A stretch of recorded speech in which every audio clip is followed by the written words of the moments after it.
Hey everybody, Scout Crafty here again, Mishmash Monday. Just getting over a cold, so you have to forgive me. It's been a long week. It's been a hard week to try and get to shake this, but I finally think it's breaking. It started last night to break about 9 o'clock.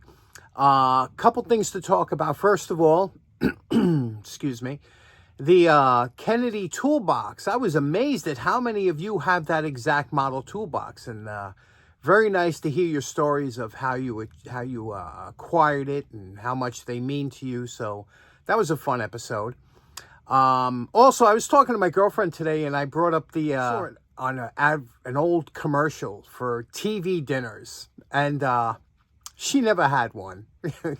Being Italian, I guess most Italian people, didn't go in for that because they cooked their own food. But growing up in the 70s, do you remember TV dinners? Because I have to tell you, I guess now my grandmother did much of the cooking in my house. So she wouldn't have went in for that either. But as kids, we would watch TV and see the advertisements and say, oh, Ma, we want to try that. We want to try that or something. And I remember having TV dinners. They were frozen dinners that came out, I guess, in the late 60s, 70s. And they were, reasonably priced. They weren't a large dinner, but it was enough for a meal. And it came with usually a meat and a couple vegetables and sometimes even a dessert. Do you remember? Swanson was a big manufacturer of those. And I remember in the 70s, we had them not often. Maybe we tried a couple, maybe I might have had 10 in my whole life. But I remember thinking I liked the mashed potatoes because they were instant mashed potatoes or something. I don't know what they were, but they had a little skin on it that used to. Do you remember those? Do you remember that? I can still remember the taste of those because they were kind of a strange thing. And they were only around for, I don't even know if they still make them type of TV dinners that they were called. Do you remember back in the 70s? That was the bomb, man, when we were kids. Anyway, got a couple things to get to today. Kind of a real mishmash because we got a few things to clear out of the phone and whatnot. So let's get started right away. Okay, next up, I got this from Chris at the Long Island Tool Meet. It was on the dollar table. Now, I don't know what this is, but it's really cool. First of all, it's super heavy duty. It's made well. Obviously, it needs some cleaning up. You could see here what it is. To me, it looks some kind of separator. And you could see this is out here, in here. It looks like it has regular pipe thread up here. And let me show you how well this is made. This opens up. You screw it here like this. Okay, turns. And this pulls out, and you see what I was talking about. There's a little bit of a screen there. Inside here, there's a plug on the bottom that you could take out. But apparently something comes up here, then gets sifted through here. If there's anything else, maybe there's another. But I just was amazed at how this top clips on here like that. And then this screws like this to tighten it up. And you screw it down like that, and it brings the top up, you see? And that's a solid seal, liquid tight. But isn't that, and heavy? This thing, I don't know what it is. I'm sure somebody out there knows what it is. Let's do a quick. Now, many times we avoid regular household cleaners and things like that in lieu of, more commercial grade or something like that. But I've been using, since I'm a kid, Brillo. And Brillo is as you can see, it's a steel wool that's impregnated with a type of a soap. And you can see here, it's really good stuff. I've been using this for years. I wonder if many of you started off using this, but we're going to take some of this and we're going to attack it over here. And I believe, because I used to do a lot of bicycles, and the rims would come out looking, look like this if they were abused. So let's take some Brillo to it and see how this looks. Okay, everything's back from the Brillo treatment. You can see how nicely it came out. Now, if you see any spots here, like you see a little bit of speckles there that didn't come with the Brillo, you take some triple O or quad O steel wool and you just buff it out. Okay, anything like that, you just buff it out. And then we'll go over it with some automotive wax and Bob's your uncle. And we'll call this project done. Isn't that beautiful? I have no idea what it is. But it is it just works so nice. Again, I think it's some kind of separator, but just the way it operates, it's just a work of art. I'm sure that's why Chris grabbed it, because it just feels so heavy in the hand and chrome plated. Anybody out there knows what it is? I have a feeling 805 Road King would know. He probably says this, it looks like some kind of separator for a paint system, but it's really so well made. I don't know if even that's it. So let me know out there if you know what this is. Isn't that great? Next up, another purchase at the Long Island Tool Co. This paid $2 for this. What a nice pulley this is, huh? Although it's kind of bound up here, so and everything's pinned. What do you say we try and take this apart? Looks like we can knock out that pin. I think there's supposed to be a pin in there, but I don't see anything in there. It's a through pin, so maybe that's missing. And this one looks like, so let's see if we can't knock this apart and clean it up, lubricate it. It's good for small line. I'll show you what I mean. Now, when choosing a punch to drive out the pin, you want to go just below the diameter of the pin. You don't want to be larger than the diameter, because you'll mushroom the head possibly and make it difficult to get out. So you want to get just below, and you got to be careful when you're driving them out, because these tend to be fragile. A lot of times they'll break, they'll snap, especially for a long one like this.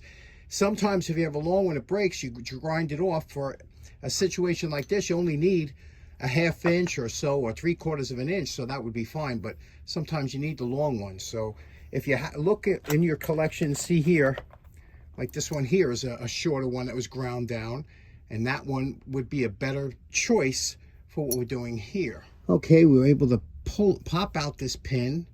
You can see a lot of times they get rusted on the outside. Sometimes they can be a little difficult to get to, but now this should pull off. But of course, it's going to be stuck on there, so we got to get something to wedge in between that collar on both sides, one on this side, one on this side, to pry that up to loosen it from there.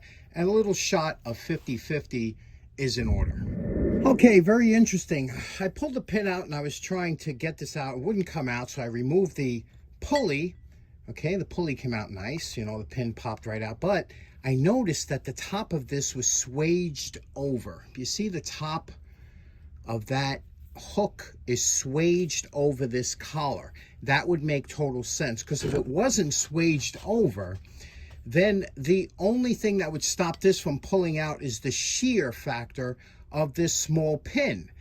You see, so that would decrease the capacity of this hook and pulley system. So I'm going to leave that in there because it is swaged over, and I loosened it up, so here it's loose, so that I could get in there and clean it. So I'll spray it with 50-50, get all that cleaned out, lubricated, clean the hook, and then we'll clean it and reassemble it. But isn't that something?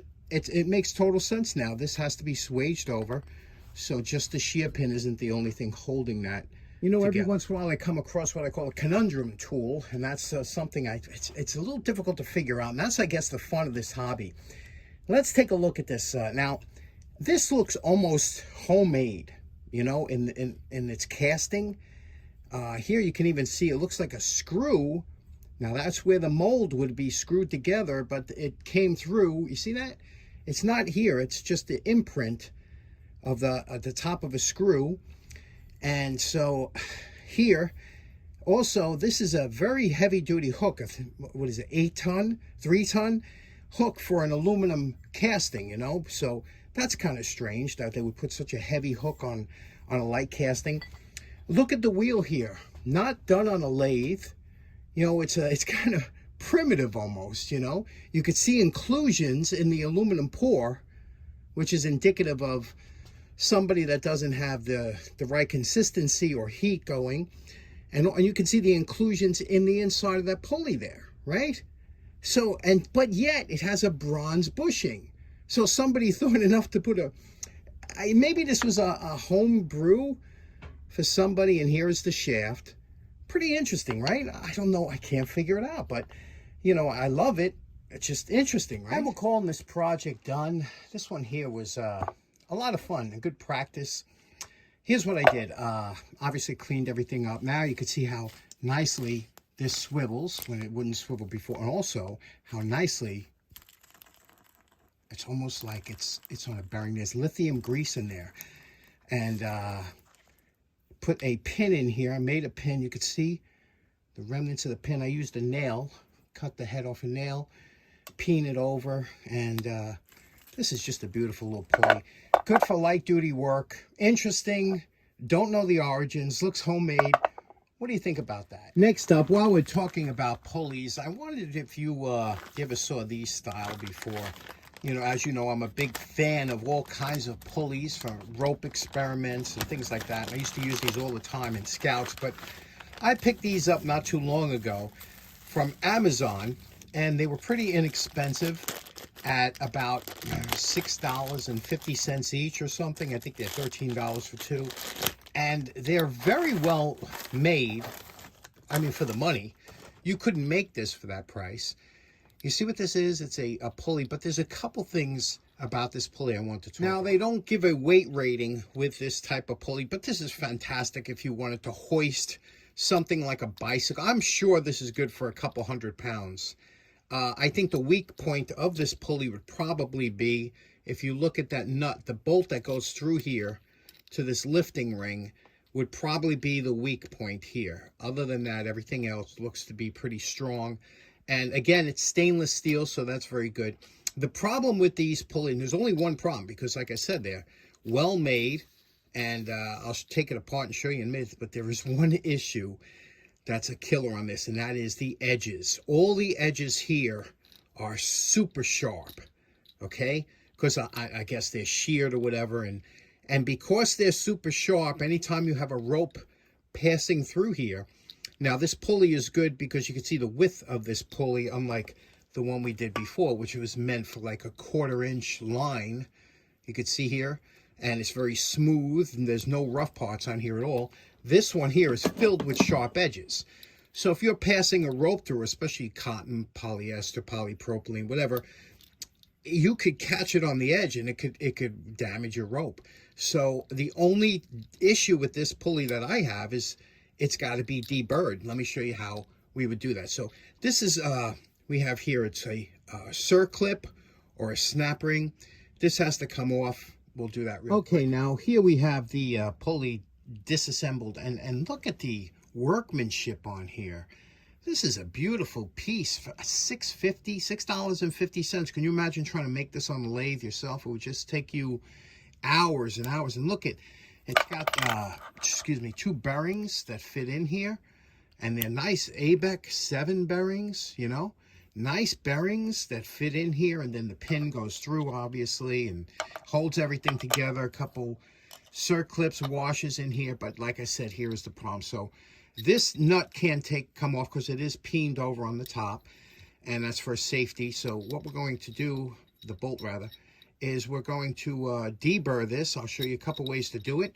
Put it back together. And the other thing that you have to deburr is this wheel on the edge here. You see that edge? Because again, if you use a rope and it kind of catches on the edge, it could fray it.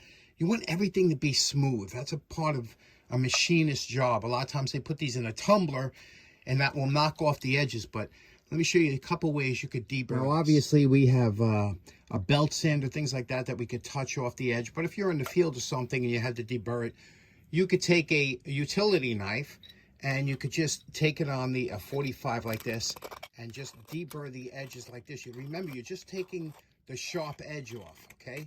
And you'll do it just like this a few times, and you'll see that it'll smooth the edge down a little bit. Obviously, another way you could do it is with a file, and a file works really good. And you got to get all these edges so that there's nothing sharp on here.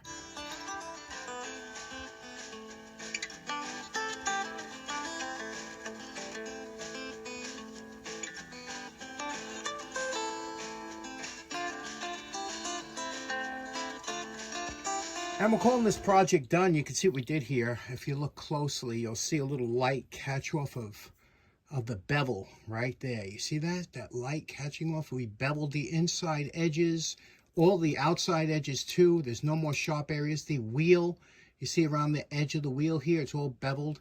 And the reason that is again, so that any rope that comes in contact won't get abraded. You have to feel this in your hand. If you feel any sharp point whatsoever, you need to go over it with a file, or, you know, even a stone in your Dremel, anything to take off these inside edges, you know, where the rope is going to pass through. I know this is nitpicking, but you know, when you're dealing with especially heavy weights on a rope, that'll create that little corner, that little edge can do a lot of damage. You know, if you're passing a light, you know, 5 pounds, it's not going to make a difference. But if you're, you know, putting a couple 100 pounds on there and that it catches an edge, that's enough to cut it. So there we go. These are nice little pulleys. They just need a little bit of work from the factory. Okay, so there we go. Kind of a short mosh today. Like I said, I'm still healing up. A little bit of maintenance. Threw in some clips that I had in the phone. Let me know if you had any TV dinners as a kid growing up, or that was just me. Anyway, thanks so much for tuning in. We'll see you again on Wednesday. Have a great day. Take care now. Bye-bye.